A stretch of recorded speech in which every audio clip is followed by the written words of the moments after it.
একটা লড়াই চলছে। উপদেষ্টা আসিফ বর্তমান সরকার বনাম বিএনপি বা জনগণের অধিকার, যেখানে আদালত থেকে একটা রায় হয়ে গেছে, নির্বাচন কমিশন থেকে প্রজ্ঞাপন জারি হয়েছে, তারপরেও কোন আইনের বলে বা কোন সমস্যা দেখিয়ে ইশরাককে মেয়র পদে বসতে দেওয়া হচ্ছে না। এ নিয়ে দুইজনই, উপদেষ্টা আসিফ এবং মেয়র ইশরাক, দুজনই দুইটা বক্তব্য দিয়েছেন। কার বক্তব্যটা সঠিক? উপদেষ্টা আসিফ 10টা কোটেশন দিয়েছেন যে এই সমস্যাগুলোর কারণে মেয়র পদে ইশরাককে বসানো যাচ্ছে না, বাট তারই 10টা যে কোটেশন তিনি জাতির সামনে প্রকাশ করেছেন, এগুলো কতটুকু ভুলে ভরা তারই সমর্থক বা তারই সতীর্থ, তারই বড় ভাই সাইয়েদ আব্দুল্লাহ এই বৈষম্য বিরোধী আন্দোলনের যে বেনজিরের, তারপর হচ্ছে ছাগলের বিভিন্ন যে কর্মকাণ্ড যিনি প্রকাশ করেছিলেন, সেই সাইয়েদ আব্দুল্লাহ চোখে আঙ্গুল দিয়ে দেখিয়ে দিয়েছে উপদেষ্টা আসিফের এই সরকার যেখানে রাত্র 2টার সময়, 3টার সময়, 12টার সময় সিদ্ধান্ত নিতে পারে, সেখানে নির্বাচন কমিশন রাত 10টার সময় প্রজ্ঞাপন কেন জারি করতে পারবে না? তাহলে প্রশ্নটা হচ্ছে, মেয়র ইশরাক কি সঠিক বা বিএনপি সঠিক যে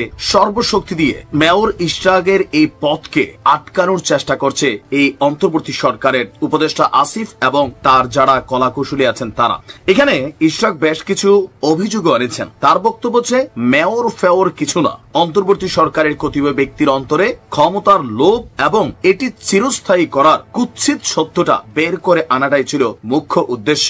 এমনকি আজকে আমরা যখন এই নিউজটি করছি, আগামী কয়েক ঘন্টার মধ্যে পুরো ঢাকা শহরকে ব্লকেড ঘোষণা করা হচ্ছে, পুরো ঢাকা শহর অচল করে দেওয়া হবে ইশরাকের সমর্থকরা। আরো মজার বিষয় হচ্ছে, ইশরাকের পক্ষে ফাইনালি কারা মাঠে নামছেন? এই ঢাকা দক্ষিণ সিটি কর্পোরেশনের যারা কর্মচারী কর্মকর্তারা আছেন, তারাও কিন্তু তার পক্ষে আজকে কি বলা হয় যে একাত্মতা ঘোষণা করেছেন। সিটি কর্পোরেশনের প্রত্যেক কর্মচারী ইউনিয়নের সভাপতি এবং সাধারণ সম্পাদক উপস্থিত হয়ে গতকালকে ঢাকাবাসীর এই আন্দোলনের সাথে একাত্মতা ঘোষণা করেছেন। তারা ঘোষণা করেছেন আজকে সকাল 10টার মধ্যে যদি দাবি মানা না হয়, তাহলে ঢাকা শহরে যে দক্ষিণ এরিয়া আছে সম্ভবত সেখানে পরিচ্ছন্নতা সেবা, ময়লা পরিবহন সেবা এবং বিদ্যুৎ সেবা সহ সব ধরনের নাগরিক সেবা বন্ধ করে দেওয়া হবে। অপরদিকে আমাদের উপদেষ্টা আসিফ বলছেন যে দেখেন ভাই, এটা ব্যক্তিগত আক্রমণের জায়গা না, এটা আইনের জায়গা। বিএনপির নেতা কর্মীরা বলছেন আপনারা যে আইন কপচাচ্ছেন, সেই আইন কপচানোটার পেছনে এনসিপি অথবা আপনাদের যেগুলো দরকার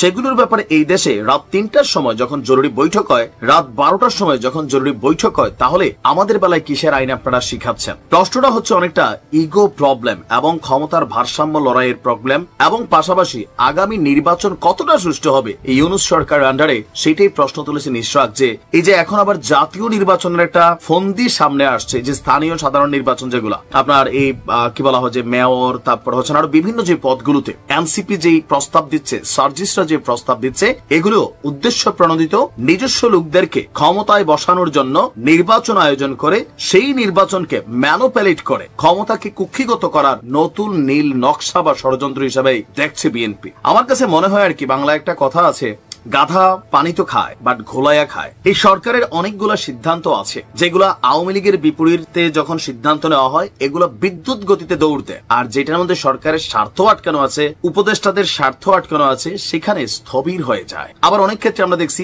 মাইনা তো নেনই, কিন্তু এই যে বিভিন্ন ভাবে নিজেদের মান সম্মান ইজ্জত পাবলিকলি বিসর্জন দিয়া এরপরে যখন মেনে নিচ্ছেন, বিষয়টা কতটুকু আসলে পজিটিভ হচ্ছে? যতটুকু আমরা বুঝি, সাধারণ আইন কারণ এত বুঝি না, বাট এতটুকু বুঝি এই মেয়র পদটা ইশরাকের যৌক্তিক অধিকার, পাওনা অধিকার, এটা তাকে দিতে হবে। এটা নিয়ে যত আইন কপচাপেন, এটা নিয়ে যত নাটক করবেন, ইসি ঘেরাও করবেন, মানুষ সেগুলোতে আপনাদের বিপরীতে অবস্থান নিয়ে নিয়েছে। গতকালকে হাসনাতের নিজ এলাকা, সেইখানে আওয়াজ উঠছে হাসনাতের চামড়া তুলে নিব আমরা। কারা এরা? বিএনপির নেতা কর্মীরা বলছে চামড়া তুলে ডুগডুগি বাজাব। আসিফের ছবিতে জুতার মালা দেওয়া হচ্ছে, উপদেষ্টা মাহফুজকে বোতল মারা হচ্ছে। আপনি বুঝতে পারছেন যে এদের অবস্থান কত দ্রুত পড়ে যাচ্ছে। মেইন কারণ কি? টাকা, ক্ষমতা। বিভিন্ন জায়গায় নিজেদের ইচ্ছার বিরুদ্ধে যেটাই হচ্ছে, সেটাকে এরা মবের মাধ্যমে নিজেদের বিভিন্ন সেক্টর, জামাতেরও ব্যাকআপ নেওয়া। কেউ কেউ বলেন যে জামাত আর এনসিপি একই, এটা সি টিম বি টিম, যেখানে এনসিপি সেখানে দৌড় দিয়া জামাত শিবির, তারা গিয়ে সমর্থন যোগায় বসে। প্রশ্ন উঠছে বিভিন্ন জায়গায়। তো দেখা যাক মেয়র ইশরাকের দাবি আজকে মানা